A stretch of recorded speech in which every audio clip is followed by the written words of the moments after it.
Do you see it on your side? Yes, we are live. We're live. Welcome everyone to another Facebook Live with Dr. Nelva Bryant. I'm Greta Russo and this is Dr. Bryant. Please introduce yourself to everyone, Miss Bryant. Hey there, everyone. I'm Dr. Nelva Bryant. I am a veterinarian and I work in the airline industry. I work with Delta Airlines and I've been with them since 2018.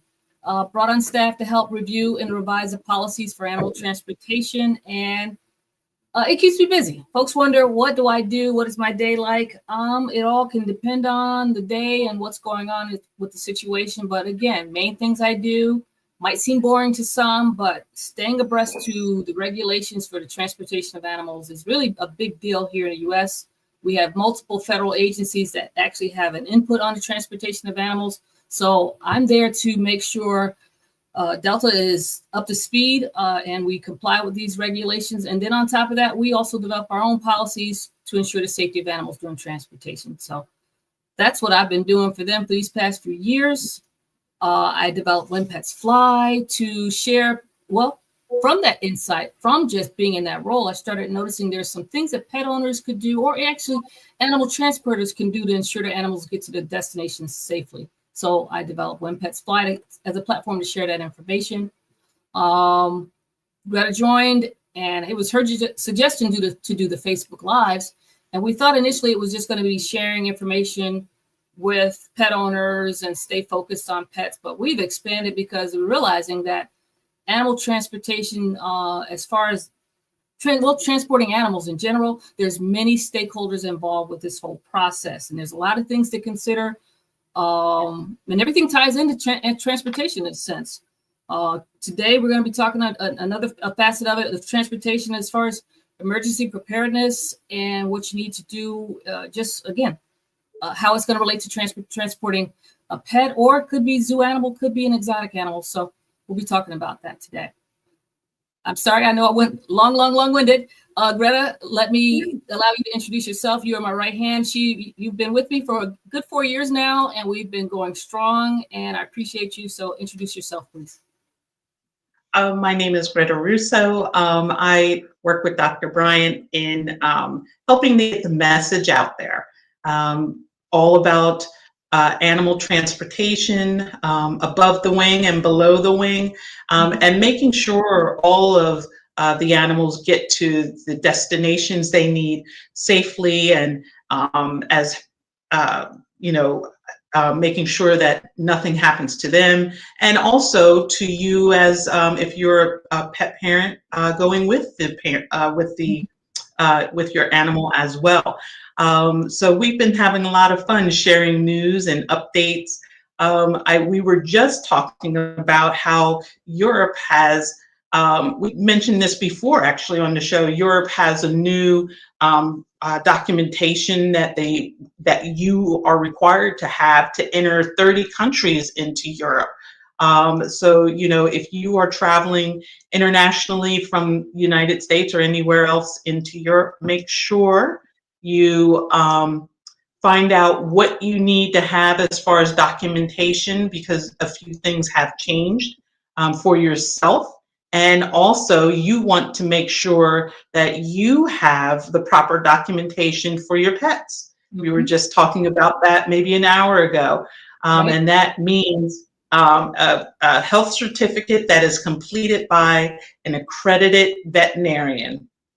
So I guess it's important for us to keep making sure we say that information so that it becomes, part of everybody's memory when they go to do things when traveling with their pets. Yeah, definitely. I mean, just bring up to say an accredited veterinarian. A lot of the information sometimes you might see on the airline would say you need a health certificate by your veterinarian, but really really what it should say is that you need the health certificate signed by a USDA accredited veterinarian, because if not, it's not valid. It's actually a valid form. It's a federal document, and it has to be the appropriate document and for your animals to be transported either domestically or even going internationally. So you got to keep that in mind. So yeah, got to say that word accredited to make sure folks keep getting in your mind and hearing it over and over to get it done. And say that for your pet owners. And then I also say that for my fellow veterinarians too, because my fellow veterinarians, there's a lot of us, well, not me, but there's a lot that are out there that has decided they don't want to keep their USDA accreditation. They let it lapse.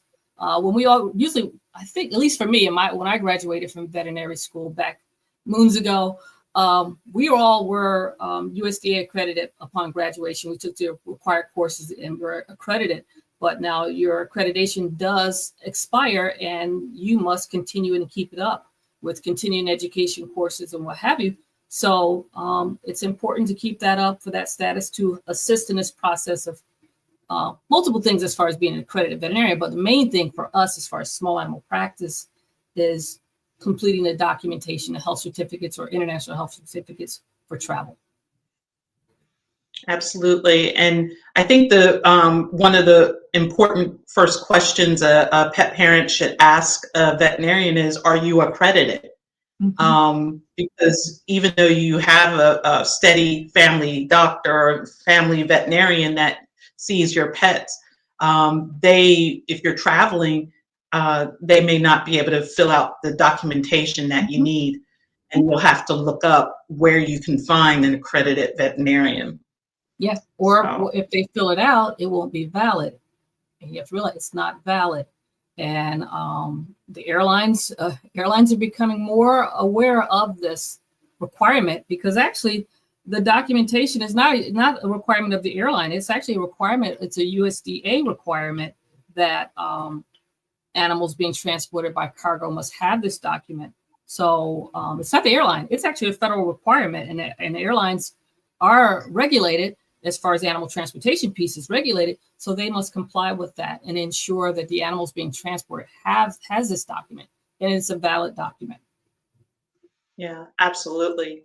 I wanted to share something with you. I'm not sure if you knew this, Dr.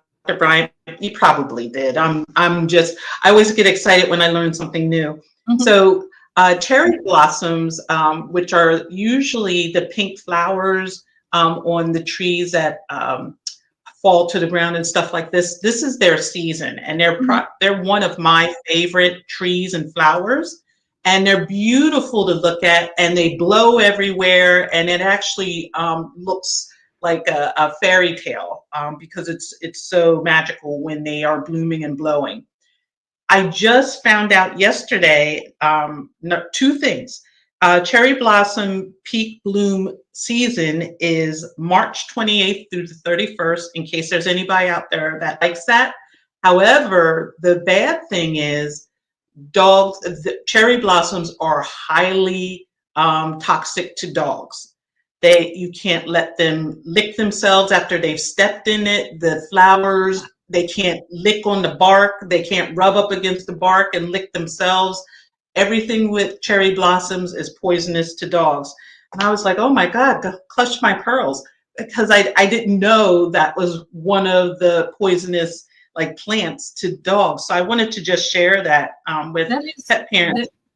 Very, very interesting. I think I had that deja vu just fairly recently too. It's like, wow, I didn't know that. I had no idea. And they are beautiful. I lived up in DC, Maryland area many years ago, and it was pretty to see them bloom and everything. Yeah. But no, I had no idea until fairly recently, like you're saying it. So folks need to be aware of that with your pets. Everyone that loves to say go out in the area where they're blooming and maybe take their dog for a walk out there, realize it's toxic to them. So yeah. That's the list of things to be worried about, I guess you could say. But when they're out with them, but you don't want them to be exposed to that if it's toxic. Yeah, absolutely. Well, we have one of our favorite guests coming on today, Dr. Doug Mader. I'm so excited. I love when he comes on because he deals with a lot of, I'm scared of alligators and crocodiles, but he's so friendly with them. So I'm curious and I want to know more, but I can't wait to bring him on again, find out about his book and other things that he's got coming up. But more importantly, he's going to teach us all what to do for being prepared for a disaster. So we should get ready to bring him in to our conversation. Perfect. let's see. Okay. Hello, Dr. Hello. Doug Mader. Well, Hey, Dr. actually, Bryant. Hey, he Greta. has How an are you? official way he wants me to introduce him. Okay. Good. I need to introduce him as Dr. Douglas Mader, triple boarded veterinarian specialist that lives in Conch Republic, human animal bond certified and fear-free certified. That's how he wants me to introduce him. All So right. I wanted to make sure I did that. That Thank is you a so That was much. a It's always whole great mouth. to be invited. Thank you. thank you. Big mouthful. Great. You're So happy to oh, have you here, Doug. You made me smile. Actually, Greta, you made me smile because when you said alligator, it made me think of something recent. My son and my stepson were near the Everglades in Florida, and they were just driving. They figured they would go to see, I guess, whatever, some spot where potentially they had alligators, I guess. And they were driving down this road, and they said they saw on the side of the road you could see alligators. You know, they said it was like just like I guess it was just kind of deserted. You had a swamp and everything, and then they started seeing alligators. And they said my stepson Elijah said, "Oh no, oh no." we're back, we're back. Oh no, because just thinking of the potential, I guess, if the car broke down or whatever, what am I going to do? This is deserted. I see alligators out on the road. He was like, "Oh no, I'm headed back." So That's when you stay in the car. You don't get out, I guess. I hope you don't yeah, have a right, flat right. tire. yes, that's amazing. That's amazing. So you work Well, with I'm going to alligators? read. Yeah, you got to tell me all the Hold different. on one second. I'm sorry. Let me read his bio and then we'll jump right Yes, in go ahead. it just so that we can get this done. So, everyone, Dr. Mader acquired his MS, DVM, and residency in primate and zoo animal medicine from the University of California, Davis. He is the consulting veterinarian for the Monroe County Sheriff's Zoo, the Key West Aquarium, the Key West Butterfly Conservatory, the Sea Turtle Hospital, the Everglades Alligator Farm, and the Key Deer Refuge. Wow. Dr. Mader is an internationally acclaimed lecturer and is on the review boards of several scientific journals. His many awards include the U.S. Fish and Wildlife Conservation Award, the Fred L. Fry Lifetime Achievement Award in Veterinarian Medicine, the UC Davis School of Veterinarian Medicine Alumni Achievement Award, and the UC Davis Alumni Association Lifetime Achievement Award. The University of California, Davis, selected Dr. Mader as their Lifetime Achievement Award recipient for 2025. He has published numerous articles in scientific journals, newspapers, and magazines, and is the author of 3 veterinarian textbooks. Dr. Mader's latest publication is his book, the award-winning bestseller, The Vet at Noah's Ark, Stories of Survival from an Inner City Animal Hospital. The sequel to Noah's Ark will be available in late fall. Here are the awards it has received to date. PBS Masterpiece Theater, selected Vet at Noah's Ark, the 2024 Animal Book of the Year, Amazon's bestseller, New York Post required reading, the first American James Hero, All Creatures Great and Small, winner of the Indie Books Awards Best Memoir 2023, and winner of the Bookshelf Reader's Favorite for Nonfiction 2023, as well as the Bronze Medal Florida Book Awards. Dr. Mader is a certified first responder during disaster management in the Florida Keys. Everyone, will you please put your hands together so that we can properly welcome Dr. Doug Mader.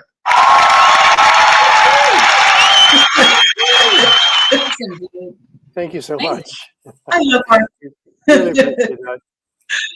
I'm gonna ask one question that everyone has whenever you're starting out. You think about your career. Did you imagine when you went to veterinary school that you'd be where you are right now? I was hoping I would, because Yeah. I've always wanted to be a veterinarian and I've always wanted to give it my all. And I love what I do. And they always say, if you love what you do, it's not work. And Right. that's true. You know, there are days that can be tough and challenging, but you don't give up. And if I wasn't getting so old, I'd do this for another 100 years. And Yeah. I also hear a lot of young vets say after 5 years, like, I'd never do this again. And you know what? I would do it all over again. I love it. I love what I do. You've got to find your area.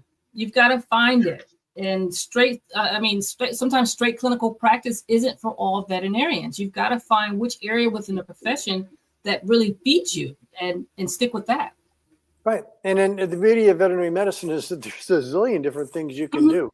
Did you ever imagine you'd be working for Delta Airlines when you were a freshman vet student? I had no idea starting out, but things just developed.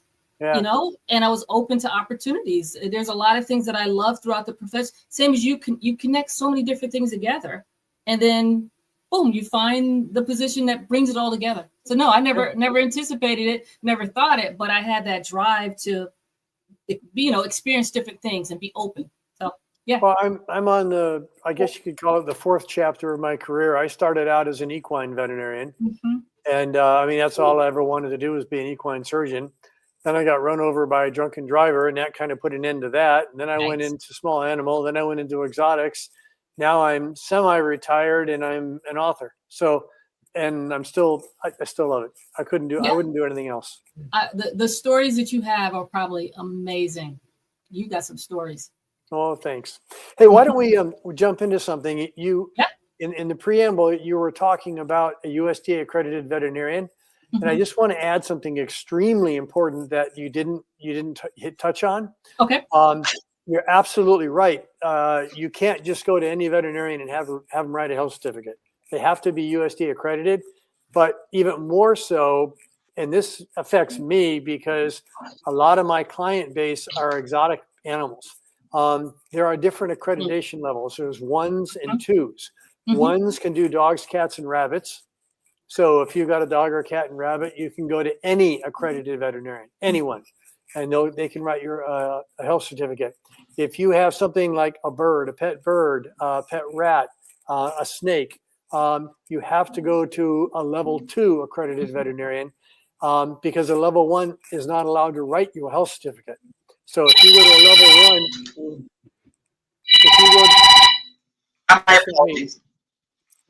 yeah. So if you go to a level 1, right, they can't write your certificate. It won't be accepted. So make sure that depending on what type of pet you have, you check to make sure that your veterinarian is accredited and can sign a health certificate for your particular pet. Great that you said that. You know what I do in reference to me personally?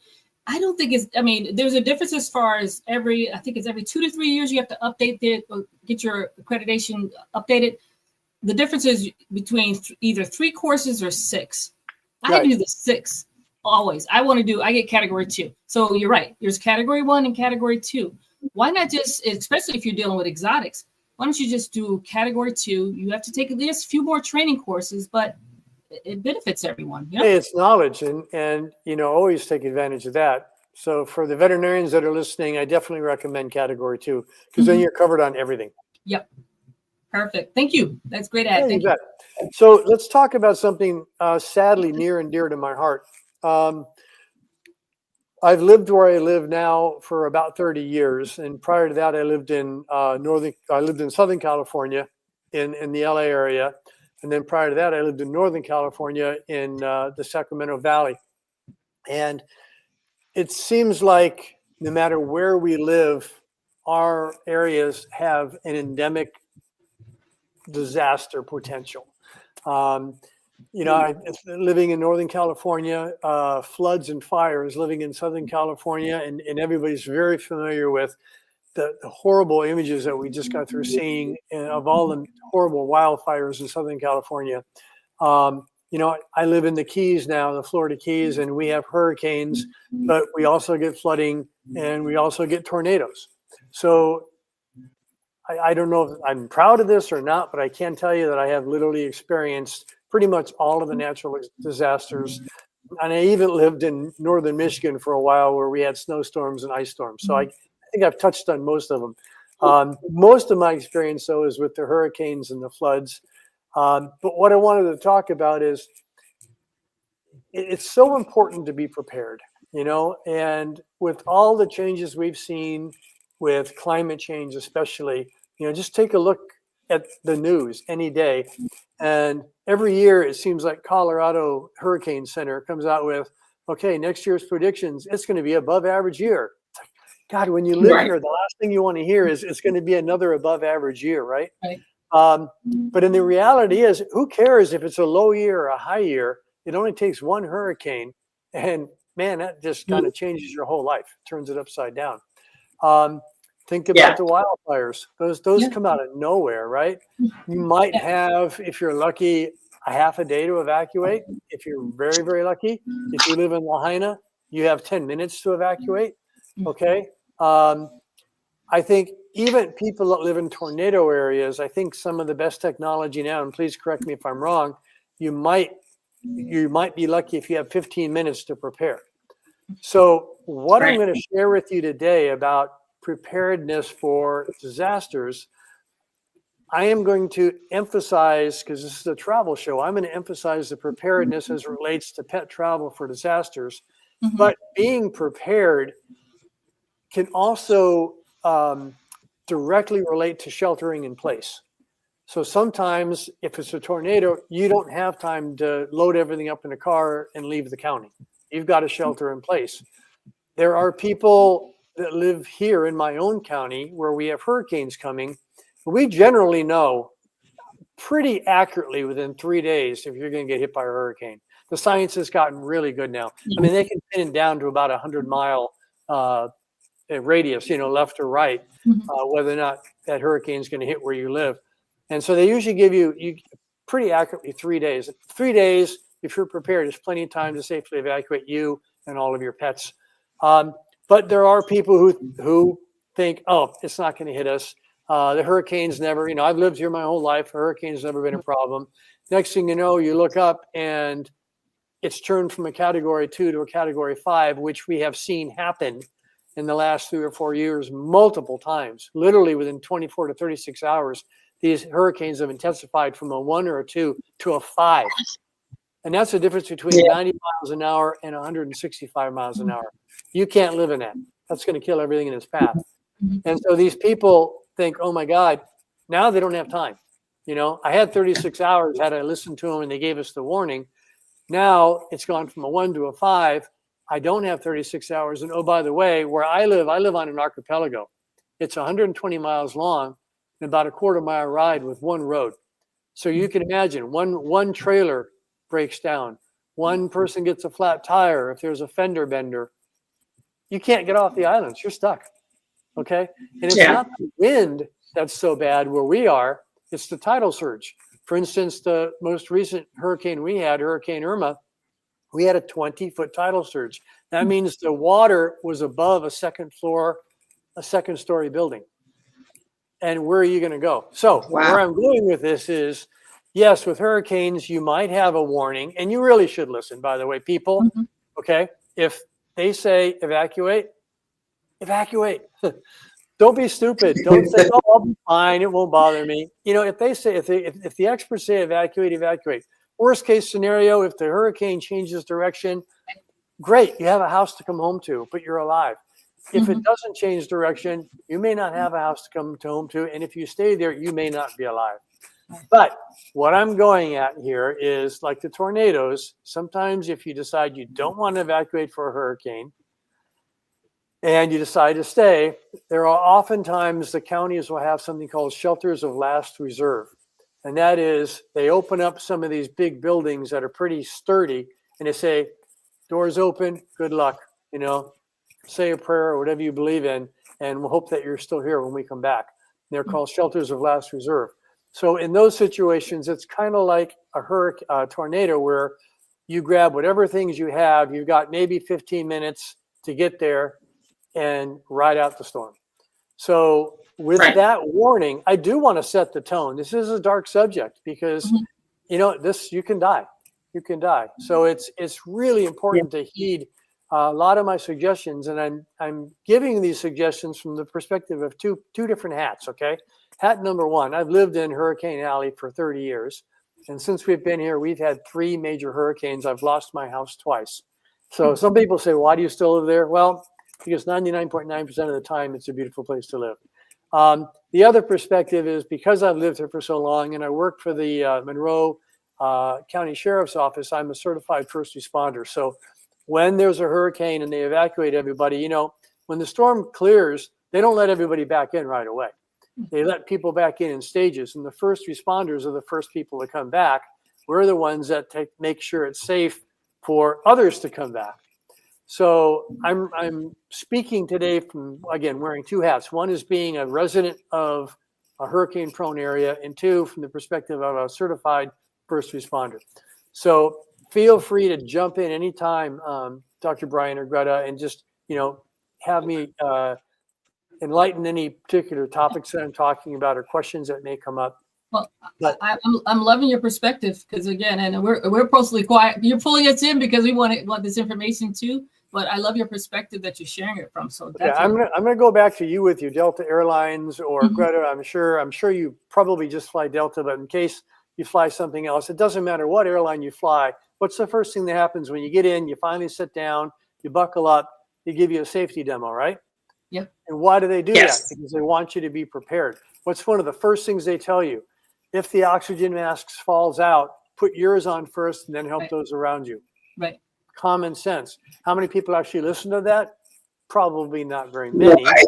And a lot of us, you know, like you two and myself, you know, you travel so much, you've heard it a zillion times, but you still need to listen to it. But yes, you've got to take care of yourself first, because if you don't take care of yourself, you won't be there to take care of everybody else. So listen to that airline warning, okay? Put your mask on first and then help the other people. When you have a storm approaching, take care of yourself first. Once you get yourself taken care of, take care of yourself, your family, your pets. When everything is settled down, go next door, knock on their door. Hey, can we help you? You know, you may have a senior citizen neighbor that can't put up their shutters or can't get the dog and the cat and bring them in and you know, go out and collect bottles of water. Help other people if you can. And then if they need help evacuating, help them out. You know, I can't tell you how many times I lost in the last hurricane. I had 2 of my clients were killed because they didn't evacuate. They didn't listen. They thought they could ride it out. So, you know, go over to that neighbor, that senior citizen. Maybe they can't drive, you know, and say, hey, you know what? We need to get out of town. Come on, hop in my car and we'll get out together. I'll take you and your cat with you. So it's really important. Help yourself first and then help the people around you. But the most important thing is to be prepared. And it's always better to be prepared and not need it than to need it and suddenly find out that, you know what, it's Thursday night at 6 o'clock and the storm is supposed to hit tomorrow at noon. Oh, I'll run to the vet and get tranquilizers. Well, guess what? Your vet needs to be prepared too. They need to evacuate their family. They need to get their business shut down and shuttered up. So you can't wait to the last minute. So be prepared. So let's start with that, okay?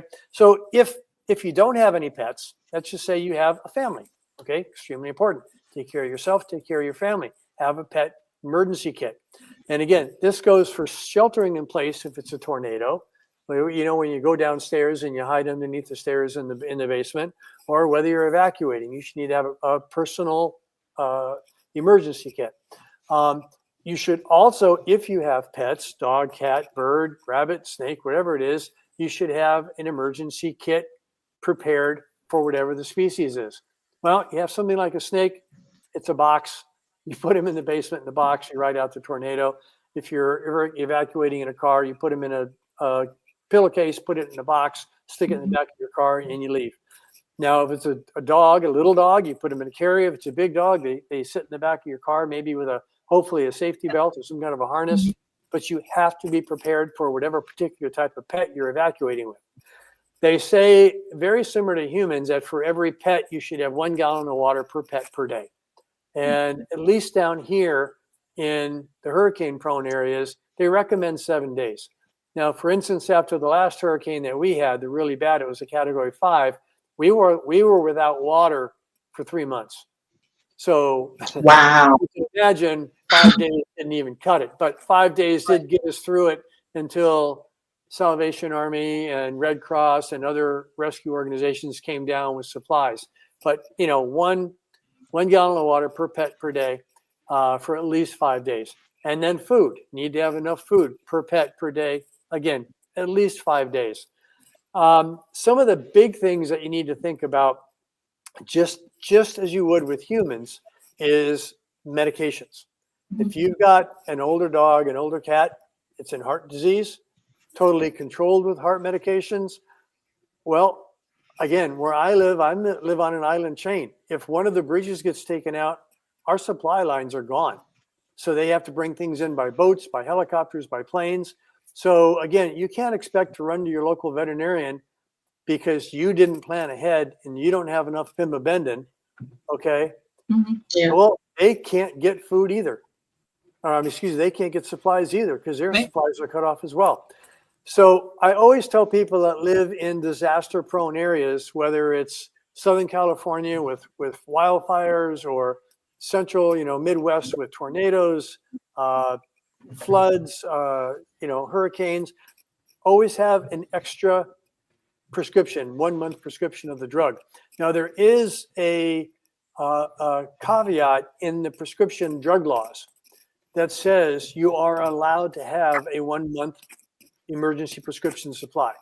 Because a lot of times you go, well, I got 5 days left on my Celebrex for my arthritis. Okay, I can't get a refill because I've still got a couple pills left. That's not true. There is an exception that, and they call it the emergency exception or the vacation exception. Somebody's going on a cruise for 3 weeks. When you're on a cruise boat, they don't have a pharmacy. So you're allowed to get a 1 month supply. And if the pharmacist ever tells you, no, you can't do that because you still have 5 days left, you say, no, I'm asking for the 1 month exemption, and they can do that. Everybody should get that 1 month exemption for their disaster season, whether it's fires, floods, tornadoes, hurricanes, whatever it may be. Now, keeping that in mind, something like insulin, as we all know, has to be refrigerated. I got back after the hurricane. We had no water. We had no toilets. We had no cell phones. We had no electricity. And so that insulin, as soon as it gets warm, which in summer, which is hurricane season, it's 100 degrees, that insulin's gone in 24 hours. It's dead. So you have to have ways to keep it cool, right? Mm-hmm. Which means you need to have coolers. You need to have something cold to put in the coolers. So where is that cold stuff coming from if you don't have electricity? So you need to have generators. These are all little details that can mean the difference between life and death. If you have a pet that's a diabetic, or if you have a pet that has got allergies or has heart disease, you take it for granted until it's not there. Once it's not there, you realize, oh, yeah, I didn't even think about that. But Doug, the interesting thing is that we should all be prepared.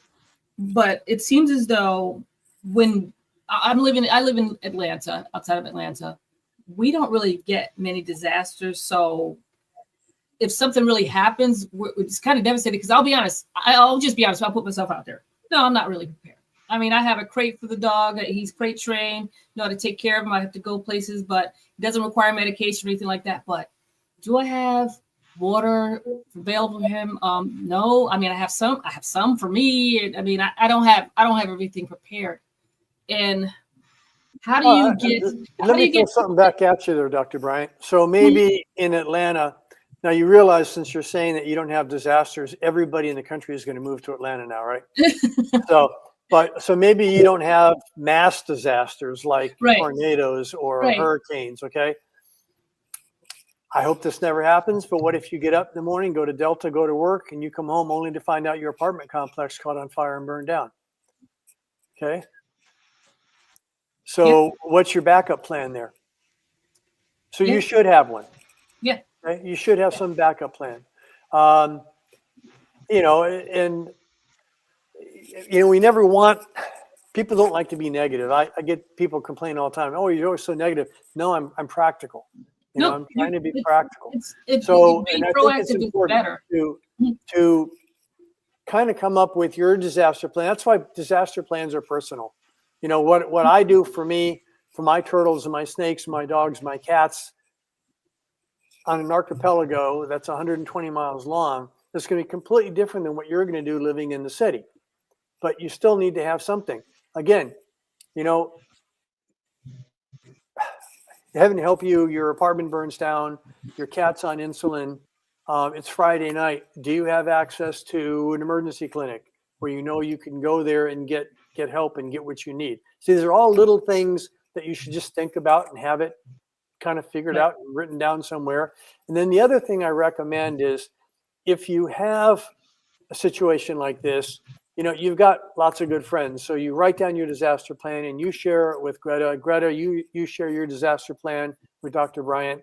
And that way, if something comes up and your disaster plan gets burnt up or gets washed away in a flood, you can reach out to your friend, say, hey, can you send me a copy of that? Or email me the protocol I sent you with all the phone numbers on it and all the drugs and everything else. I have everything that we have in our house that's critical. We have backed up. We have it in a fireproof safe. It's also a flood-proof safe. And then we also send copies of everything every 6 months to my sister who lives in New York. That way we always have backups and backups and backups in other states. So I'm getting a little carried away, but I just wanted to stress how important that was. A couple other things that I do want to talk about, and that is, if you have to evacuate with pets for an emergency, have a plan and have contingency plans where you're going. And I'm going to use the hurricanes as an example. I'm also going to talk about some of these wildfires we had in California. There were a couple small cities up in the foothills in California that only basically had one access road to get to the towns. And when those access roads were closed by the fires, those people were cut off. So again, it's not an evacuation, it's a shelter in place emergency. But if they do evacuate, then how do they get back? What are they going to leave behind? And so it's really important to plan for all these contingencies. If you have to leave with your pets, make sure, I touched on this, make sure you have proper carriers. In other words, if you've got a bunch of canaries, you're not just going to turn them loose in the back of your car. You need to have carriers for them. And people think, well, I'll get them. If a storm's coming or there's a wildfire coming, I'll run down to the pet store and I'll get some carriers. Yeah, and how many carriers is the pet store going to have in stock? If we have a hurricane coming in, there's 60,000 people in my county, and we only have 2 pet stores, do you think they're going to get 60,000 carriers? Of course not. So yes, you have to have carriers. Well, then where do you put those carriers when you're not using them? What's a pain in the butt? So you have to figure this all out in advance. I take care of a small zoo in Key West, and the USDA requires that we have an evacuation plan for all 250 animals in that zoo. So you can imagine how many carriers we have, not to mention the trailers we have, the backups for moving the large animals. So once you go to move those animals, many of those animals may not be used to traveling. So then we need tranquilizers. This goes back to your veterinarian. Okay, I get called, there's a wildfire coming. It's 6 miles away. The winds are blowing 20 miles an hour. They're anticipating it to be here in 2 hours. You don't have time to run to the vet to get tranquilizers. So going back to that emergency contingency or that vacation contingency, ask your veterinarian to please give me some backup tranquilizers for emergencies, and then put them in a place, watch the expiration date to make sure they don't go bad. And then if they do go bad, dispose of them properly, but go back to your veterinarian. Usually you can take the expired ones back. They'll take them back and dispose of them for you and then give you more tranquilizers as needed. I don't know of any veterinarians that can say, screw you, I'm not going to help you, But in all fairness to your family veterinarian, keep in mind, they have their emergencies they have to take care of, their own family, take care of yourself first, their staff, they take care of their staff. They have to close up their shop. They may not have enough drugs in stock if everybody runs to the veterinarian at 6 o'clock on Thursday night and the storm is supposed to come or the fire is supposed to come the next day. Plan ahead. So some things to think about. And I believe you said you might make some notes, like tips to share with people. And I sent you a little list. So some of the over-the-counter sedatives that people can get, because maybe they can't afford to go to a vet or don't have time. one of the drugs that's old fashioned, and any current veterinarian is not using this for a tranquilizer, is acepromazine. I bring it up because there are still veterinarians in my area, some of the old school veterinarians, and it's funny that I say that because I am an old school guy. They're still using acepromazine. It's not a good or a safe tranquilizer. Trazodone right now is considered by most people to be one of the best tranquilizers for dogs and cats. I'm not going to get into exotics here. That's another discussion. But trazodone works well. I'm not going to give out doses either because you really need to talk to your own vet about that. Valium works very well for dogs, but don't ever give it to cats. Okay. Alprazolam. And then I think one of the number one that they're looking at now for cats is gabapentin. They have really good success getting cats to calm down and take the chill away from them so that they don't stress out. Over the counter, Benadryl, good old fashioned Benadryl, a mg per kg an hour prior to travel.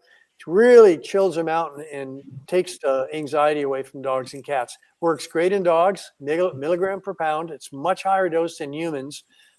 Cats, it works really well too, but I'm just forewarning everybody, if your cat bites the Benadryl tablet, they'll froth at the mouth. It looks like they have rabies. It looks horrible and it's scary. You're already stressed with the storm or the fire or the flood. It's okay. Your cat will be fine. Just wipe off the froth. They're going to be fine. It makes them foam. So try and give them a pill in a pill pocket so that they don't bite into it. So the Benadryl those are really the safest over the counters that I can recommend. And then, again, try and get those health certificates, keep them current. Make sure your pets are properly vaccinated. If you have to evacuate with a pet, a lot of boarding facilities won't allow you to board your pet, even in an emergency, if it's not vaccinated. So have copies of your vaccine records. Have proper tags on your pets. If you have pets, make sure you take good quality pictures of them and store the pictures on the cloud so that if the pet does run away, you have pictures you can print and then put up posters and put them on social media. That sounds really crazy, but like when we had our last hurricane, we lost our house and literally everything we owned. All our pictures, everything were gone. Had I not had things backed up on the cloud, I couldn't have printed pictures of my dogs to post because they would have been gone. So think ahead about this stuff. Yeah, you know what I was going to add in there too, microchipping. Microchip is extremely important. I can think back to, this is years and years ago, but Hurricane Katrina, I was assisting with helping reunite pets and with their owners during that process down in Baton Rouge after the Hurricane Katrina, and there were so many pets that were displaced from their pet owners, and they're trying to find them, and microchipping would have definitely helped. But we went on photos, or it's difficult. So right. And one last thing I'll bring up, and a lot of people find this objectionable, and I'm not going to argue one way or the other, but tattooing. The reason that you want to tattoo is because with a microchip, the person who finds your pet has to have a reader. With a tattoo, if you have a proper number on there, they can look it up. And oftentimes what I tell people to do is to put on their tattoo, usually you hide it on the inside of the thigh so nobody ever sees it. And you can put the microchip number or just put pet is microchipped on there. And then they know they can check it for microchip. So just some tiny little suggestions that could mean all the difference in the world between getting your pet back or not getting your pet back. Yeah. So those were the other thing I wanted to talk about evacuating too is a couple of things, and I'm sure you probably have this, and if not, I gave you some websites. If you're evacuating, like for instance, I live on a county with 60,000 people. If they're evacuating 60,000 people, do you think that all the shelters are going to be able to handle us? Do you think all the veterinarians will be able to handle all the people leaving? Do you think all the hotels will be able to handle it? They won't. So plan ahead. Make sure you have a place that the hotel you're going to stay in will allow pets. Mm-hmm. And I provided you some pet-friendly websites where you can go on, like petswelcome.com, travelpets.com. Yeah. You type in your area code, your zip code, and it tells you what hotels allow pets. So again, take a few minutes and plan ahead, okay? I can't stress that enough. So those are the main things. I want to run down a couple of things. I know we have just a few minutes left here. If you have to evacuate, plan for several routes. I live in the state of Florida, so I'm going to hold up my hand. If Florida's like this, I live down here on the tip of this archipelago. And then, you can move up like this. When Hurricane Irma came, the hurricane path showed it going as far west as the west coast and as far east as the east coast. So there was no one evacuation route that was safe. Nobody had any idea where to go. So we ended up driving to the very northern part of the state. We drove for like almost a full day till we could find a place that was safe. But we still got hit with a Category 2 storm. So have a plan and have a contingency plan. Maybe you have a relative in Atlanta, but there's a storm going to Atlanta. So then instead you want to go over to, I don't know, Louisiana. Pardon my geography. But you get my point. You want to have a couple different options. Make sure you have your pet carriers, have exit strategies. If you're going to leave your pet behind, most veterinarians, if they're use common sense, if there's a mandatory evacuation notice, do not leave your pet behind in a boarding facility or a veterinary office. Because if there's a mandatory evacuation order, you don't want to leave your pets behind. And I know for a fact that people have left their pets behind in boarding facilities, in veterinary offices. The storm intensified, the staff left, and they left the animals in the buildings. And then they're stuck in a building for 2 or 3 days without heat, without air conditioning, without water, in their own animal waste. Not a good situation. So I've hit on all the major points that I wanted to talk about. So why don't I throw it back in your direction, and you can kind of follow up with any questions that you might have. That was a lot of information, Doug. I really appreciate it. Gosh, amazing. Just a lot of information you've gotten over the years. I do remember I did personally do a disaster plan. I took up when I was completing my MPH. I had to do a disaster plan for myself. I didn't find those documentations because it was a couple of years back, but I did do it, and it was interesting because you had to plan for every single situation. At the time, my son I worked in one part of town. He's out, near home with schooling. There's so many things to consider. How do I get home? What's going to happen with him? What's going to happen while he's waiting for me? Where should it go? So there's a lot to consider with the disaster planning. As you said, you've got to have those contingency plans in, taking care of you, your family, then your pets, and it's a lot. It's a lot. Yeah, it sure is. It sure is. And again, you know what? It sneaks up on you, and then when it's coming, it's rushing in like a tidal wave. Things speed up. I've been in 2 very, very bad car accidents. And if you've ever had a traumatic event like that, they say that time slows down. And I can tell you from personal experience, in my really bad car accident, everything happened in slow motion. Flip-flop that around to a disaster, everything happens in hyperspeed. All of a sudden, that fire, which was 20 miles away, the winds have shifted. Now that fire is coming at you, and you've got an hour to get out of town. That hurricane that was a Category 1 yesterday off of Cuba is now a Category 5, and you have 6 hours. So, and then in that 6 hours, things have to happen in hyperspeed. And it's just amazing, if you are not prepared, how you can literally get caught with your pants down. And you don't want to do that, not when lives are at stake. Right. Well, I definitely wanted to make sure, I know that you specialize in so many types of animals. And it's generally everybody always gives tips on that include cats and dogs. But can you give tips for other animals like reptiles, fish, birds, even horses? Oh yeah, absolutely. With horses, man, you're going to get all sorts of different stories depending on where you live. Yeah. Where we live, because we're on an island string, and the maximum elevation is 16 feet. And as I said, Category 5 that we had a few years ago had a 20-foot surge. So anything that was left behind drowned. It just did, because you can't, it was a very horrible situation. Horses, make sure you have a trailer. Make sure the trailer has been used, that the tires are not flat. Because if you have a trailer that's sitting there and hasn't been used, all of a sudden the sun bakes the rubber and it vulcanizes. Now you got flat tires. It's too late to change them. So make sure that everything is up and working properly. Horses have to have Coggins tests. They have to have health certificates to leave the county, not even to leave the state, to leave the county. So like if we want to drive from Key West to Miami, I'm crossing county line. I have to have current Coggins tests, and you have to carry them with you. So birds, a lot of people have outdoor birds. Don't leave them outside in a hurricane. They're going to die. Bring them inside, put them in carriers, put them in small cages inside, or take them with you. Better to take them with you. Outdoor fish ponds, catch them, put them in containers, bring them indoors with backups, air stones, and then backup pumps and backup batteries to those. I had a large fish tank, and I couldn't evacuate with this big fish tank, and I had 3 backups on the fish tank.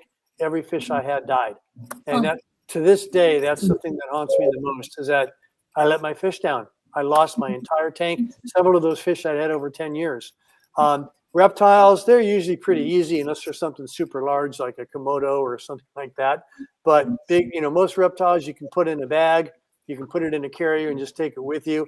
Beauty of reptiles is that they can go a week or two, many of them, without food or water, and they do just fine, depending on the species. Small mammals, their metabolism is fast. Make sure you have plenty of food. Again, make sure they have escape-proof carriers. So yeah, you just have to kind of make a custom plan, and that's where you should have a relationship with your veterinarian. And if you have questions, ask them. Say, what do I do? What do I need to evacuate a bird? How do I tranquilize a bird? That kind of a thing. So there's a lot of different options that you have.